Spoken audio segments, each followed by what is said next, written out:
Picture the perfect industrial facility. A rigid split between unskilled labor and highly trained specialists. 3 shifts running 24 hours a day with no holidays and no breaks. A strict linear layout where raw material flows from one mechanical station to the next with almost zero wasted time.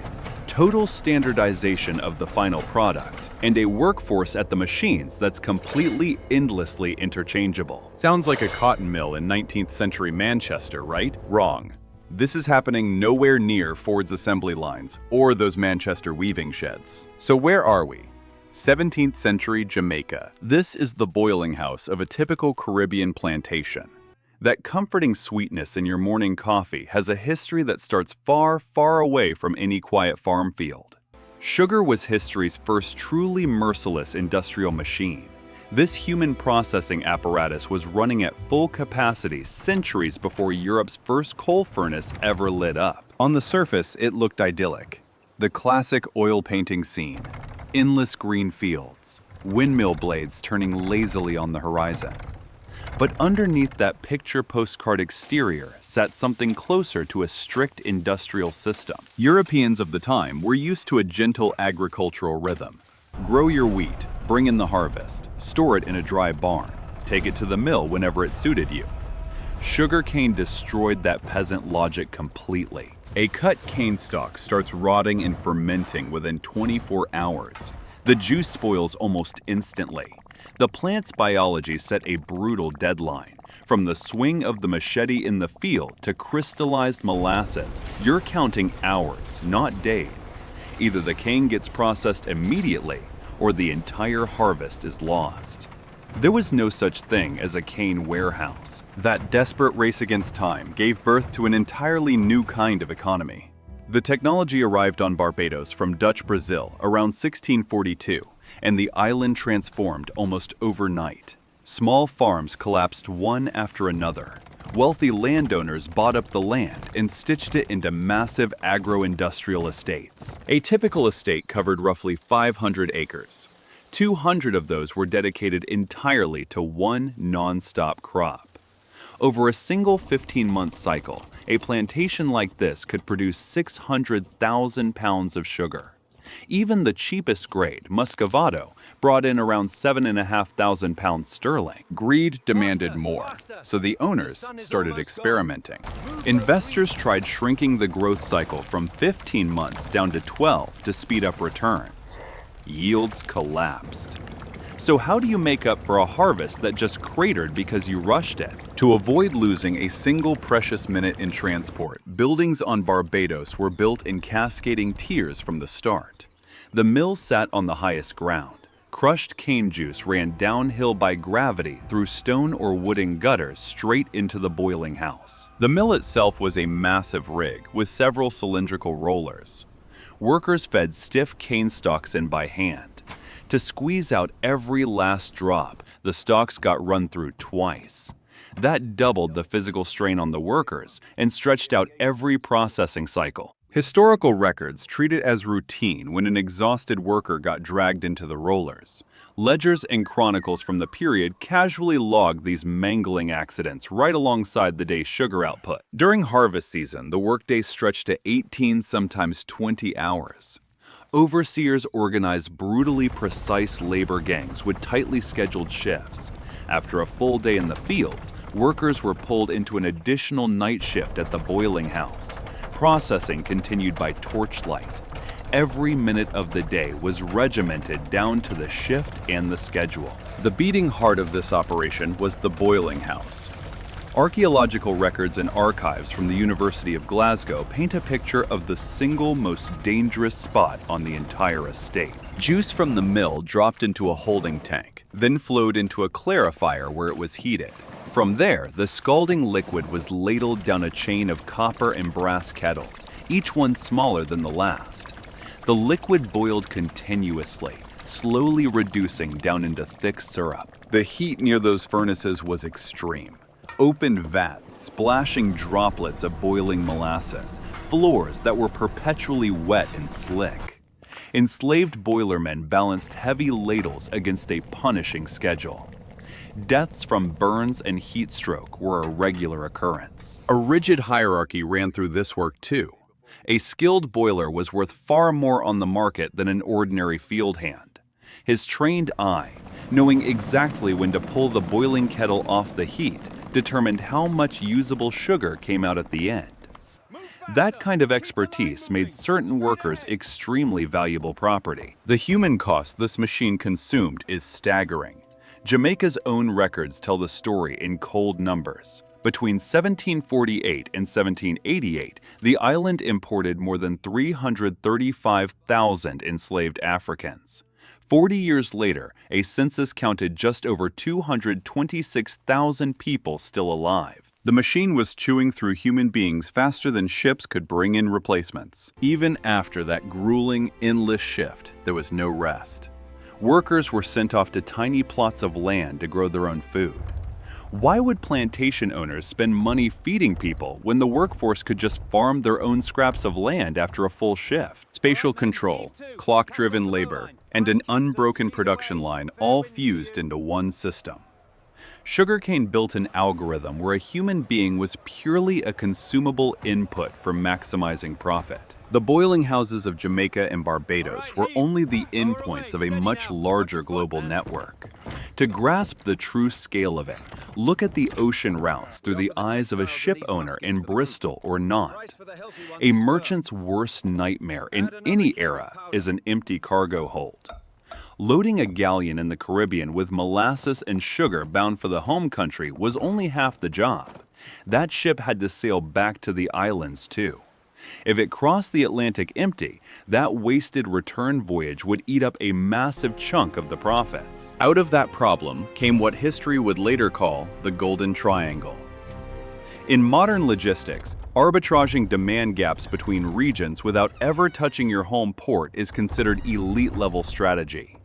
In the 18th century, mercantilist Europe was already running exactly that playbook. On the first leg, heavy cargo ships sailed from European docks toward the coast of West Africa, holds packed with manufactured goods, metal ingots, copper cookware, factory-made textiles, and crates of muskets by the hundreds. At fortified coastal trading posts, that cargo of weapons and cloth was traded directly for enslaved people, purchased from local traders. For the middle passage across the ocean to the Americas, the decks were radically reconfigured, turned into multi-level shelving with less than a meter of clearance between tiers. Captains started circulating printed diagrams built specifically to calculate every inch of deck space for maximum loading. On arrival in American ports, the survivors were sold at auction. The proceeds were immediately converted into colonial export crops. The now empty decks were refitted again, packed with barrels of sugar, tobacco, and bales of cotton, and the ship set course for home, France or England. Every leg of the voyage paid for the next one. Fresh profit got generated every single time the anchor was raised. The mercantilist economy ran flawlessly. Colonies supplied cheap raw materials to the mother country and served as a captive market for its finished goods. The state skimmed a steady stream of profit off customs duties. Sugar functioned as hard currency, the thing that pulled 3 continents into one shared trade ledger. Inside this cycle, human beings were fully reclassified as depreciating equipment. Surviving plantation account books show a chillingly practical approach to death. By some estimates, an enslaved African on a Caribbean cane plantation had an average life expectancy of about 7 years. Plantation owners treated that mortality rate as a straightforward math-based cost of doing business. Given the cost difference, it was simply cheaper for plantation owners to keep buying fresh adults off incoming ships than to invest in keeping already exhausted workers alive. Turning hundreds of thousands of people into standardized, tradable capital demanded sophisticated tools for protecting that investment. Transatlantic voyages were long and dangerous. Storms, disease, the works. Keeping the triangle trade running smoothly required serious financing and a way to spread out the risk. These voyages weren't only funded by big merchant magnates either. Lawyers, doctors, and property brokers in port cities all bought shares in these expeditions, chasing dividends from colonial cargo sales. It was precisely the need to service these supply chains that fueled the rise of the maritime insurance industry, the same institutions that would go on to build the financial power of the City of London. The surviving insurance contracts from that era are written entirely in the cold language of shipping manifests. Phrases like share of cargo, loss in transit, extent of compensation. Language engineered to hide the brutal reality underneath. The absolute low point of this legal fiction was the case of the British ship Zong. In 1781, the ship was crossing the Middle Passage. A serious navigational error by the captain badly delayed the voyage, and drinking water ran critically short. Facing the prospect of losing the entire cargo, the crew made a chilling, calculated decision. Over the course of several days, they threw 132 people overboard. What happened next is the truly shocking part. Once the ship returned, its investors filed a direct claim with London insurers, demanding compensation for lost property. The legal battle that followed was fought entirely over the wording of a commercial insurance policy. British maritime insurance rules of the time were crystal clear on this point. Losses from jettisoning cargo to save a ship were fully covered. But if enslaved people died in the hold from thirst or dysentery, that was filed under natural spoilage of goods, and insurers paid absolutely nothing for that. From a pure cost standpoint, the captain's decision was mathematically rational. What else could the captain do when death by thirst meant zero payout for the shareholders, while throwing people overboard guaranteed a full payout? For months, courts debated those 132 stolen lives as a routine precedent on the limits of property damage. The economic system had learned how to translate human existence into debits and credits, ensuring death itself successfully. Nothing could stop the triangle trade through appeals to compassion, because credit had already welded European stock exchanges, African trading posts, and Caribbean plantations into one self-perpetuating machine. And this machine didn't just finance individual ships, it held entire nations hostage. Wars themselves became first and foremost tools for protecting investments. In 1763, negotiators sit down in Paris. The 7 Years' War is over. France has lost, and under the peace terms must give up part of its overseas territories.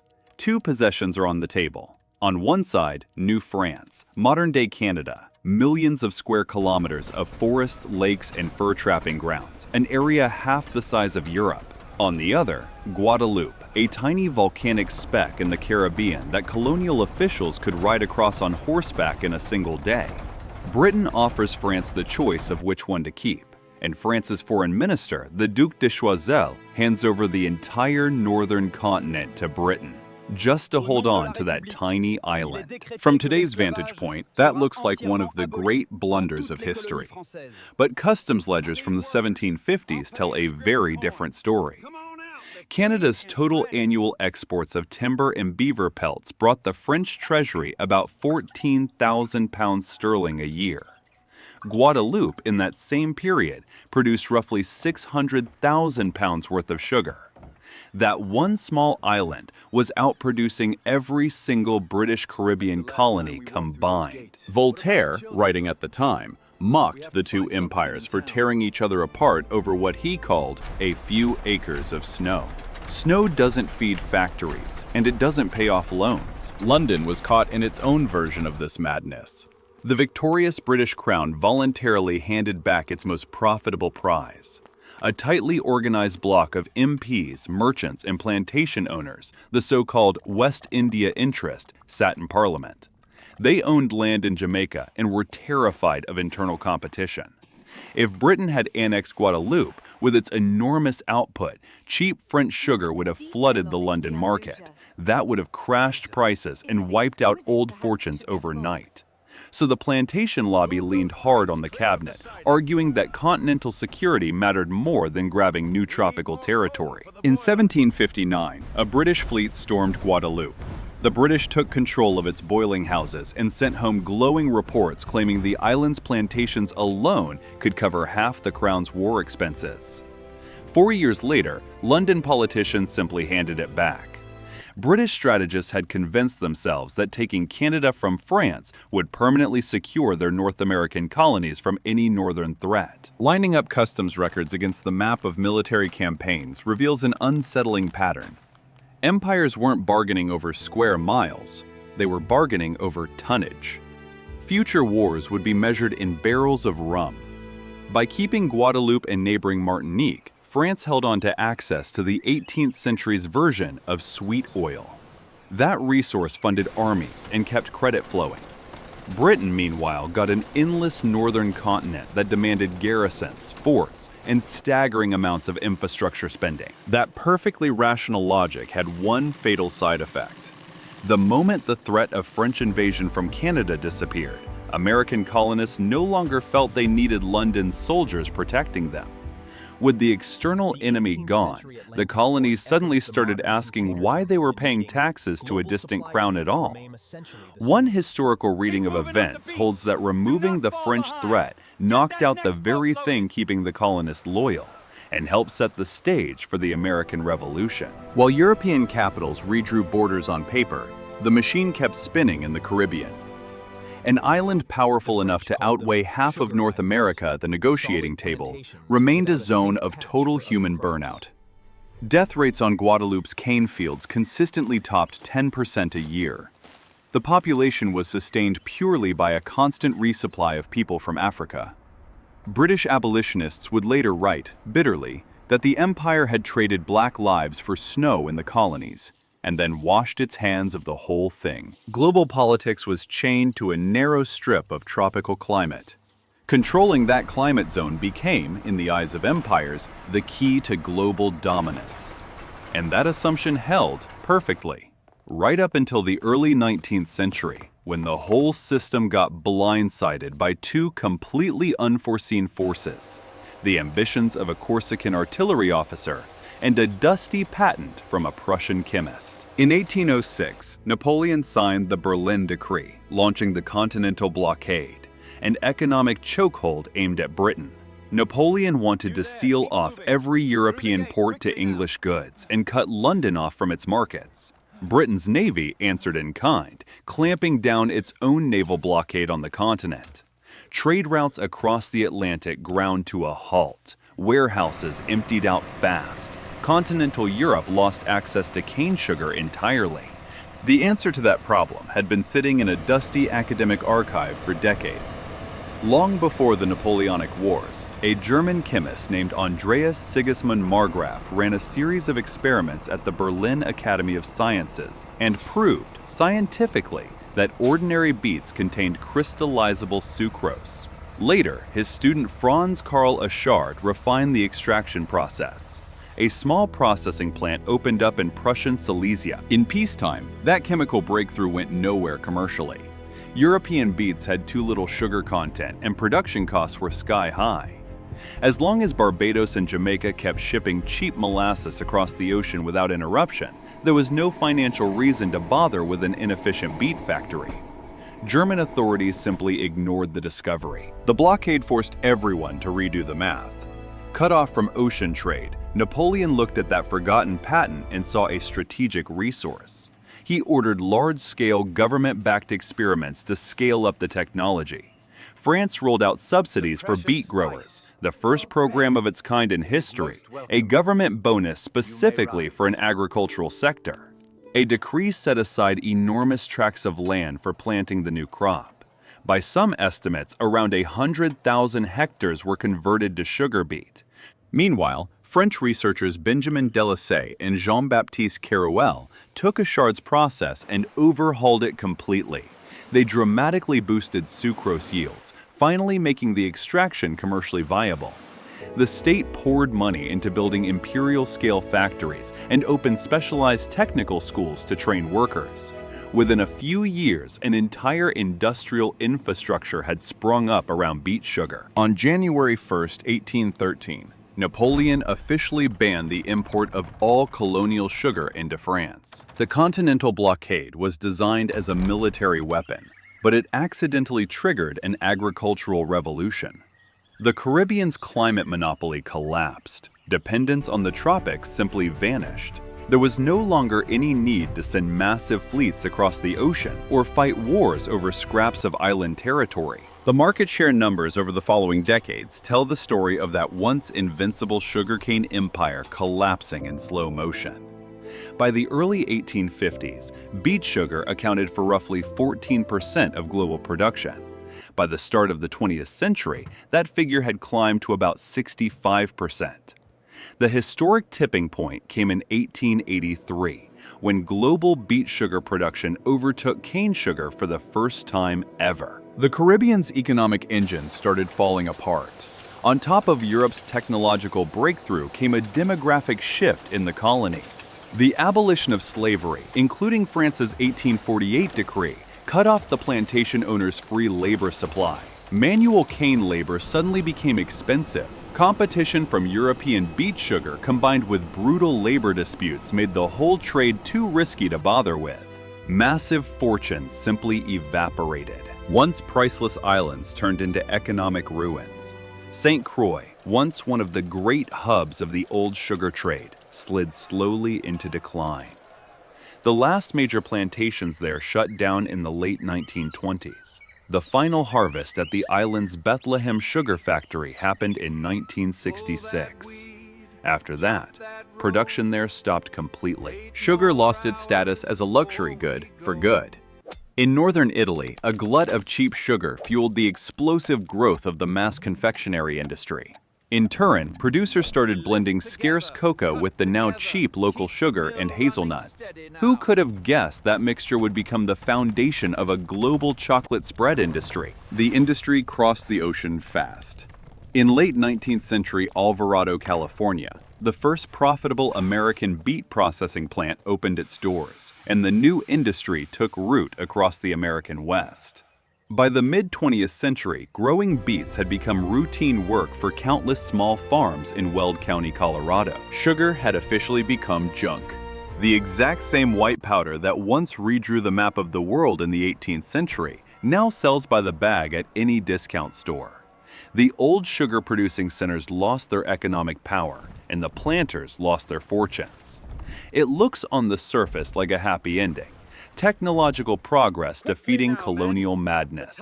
Sugar faded into the background. But the machine it built 400 years ago never actually stopped. It just shed its biological skin. The formula perfected in those boiling houses turned out to be universal. Stop the presses and you lose raw material that rots within a day. In that system, a human being loses all individuality. He becomes an interchangeable part with a calculated shelf life measured down to the month. The Caribbean islands became history's first testing ground for global supply chains. Capital and markets sat in the city of London. The factory floor sat in the tropics. Cheap labor got shipped in from a third continent. In the humidity of the boiling house, humanity perfected the immortal machinery of the modern multinational corporation. The scale of this experiment is still staggering today. Researchers estimate that somewhere between 12 and 20 million people were shipped to the Western Hemisphere. Around 20% died just crossing the Atlantic on the Middle Passage. Nearly 40% of the survivors ended up specifically in the Caribbean. The French, in the 18th century, openly called the Antilles the Sugar Islands, land that existed purely to grow one insanely profitable crop. Local food farming was wiped out to make room for it, and because local farming was completely wiped out in favor of monoculture, the islands themselves ended up on the brink of famine, permanently dependent on imported food. The model turned out to be almost too effective. It survived both the abolition of slavery and every technological shift that followed. A sweatshop economy, where the real cost of a product is hidden behind the poverty of workers on the other side of the world, scaled up to run the entire global economy. Other raw material industries copied the plantation playbook wholesale, from cotton farming to oil drilling. Every time you order fast fashion sneakers or buy a smartphone assembled on a massive Asian factory floor, you're using an infrastructure built for cheapening human labor. Its founding principles were written in blood on Barbados. Once the outright buying and selling of people was formally banned, Plantation owners simply switched to debt bondage contracts and started mass importing workers from Asia instead. That was the early prototype of today's offshore labor system. Even in the raw materials sector, that colonial-era division of labor never really disappeared. This centuries-old sugarcane framework is still standing strong. In 2016, the world grew almost 2 billion tons of sugarcane, compared to 277 million tons of sugar beet. And while cane once again dominates by raw volume, thanks to new producing nations, Europe's old dependency and colonial monopoly are gone for good. Today's biggest raw sugar producers are Brazil, India, and China. The processed, refined product now comes mostly from temperate nations: Russia, France, the United States. The tropics still supply the raw green tonnage. The wealthy nations process it and control the money that flows through it. The echoes of those old colonial fortunes are baked directly into the foundation of the industrial world. After all, wasn't it Caribbean sugar money that helped finance Europe's railroads and its very first factories? The system has burrowed deep into the human body itself. The average European eats about 37 kilograms of sugar a year. In Russia, that number climbs closer to 40 kilograms. The average American consumes roughly 190 grams a day. Back in the 13th century, England's King Henry III could barely get his hands on 3 pounds of sugar for a royal banquet. It was that rare, that precious a spice. Today, it's an invisible filler in almost everything we eat. Sugar may well be history's first mass-market, fully legal addictive commodity, one that fused a physical dependency with an entire culture built around craving something sweet.